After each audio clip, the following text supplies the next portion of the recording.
What's up, guys? It's Marissa from Krietz Customs. I have Jeff here beside me. I have his 2018 Toyota Tundra with us. He had all of his parts, all of his suspension, his wheels and tires, and he didn't have anybody to install them. So we came to the rescue.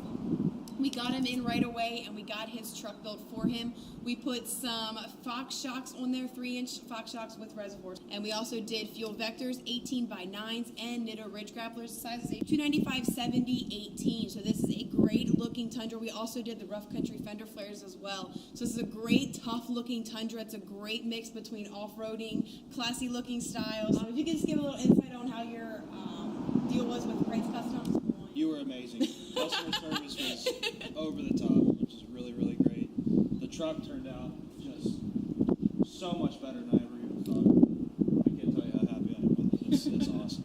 Great. And you were great. Thank you. We appreciate your business so much. I think Jeff's pretty happy with his Tundra. So if you want to build yours like this, make sure you shoot us a message on Facebook at Krietz Customs. Look me up on Facebook at Marissa at Krietz Customs, or go to our website at KrietzCustoms.com. See you guys next time. Hey again, thanks so much for watching the video. If you're interested in learning more about this vehicle, give us a call at 301-694-4642 or visit us at KrietzAuto.com.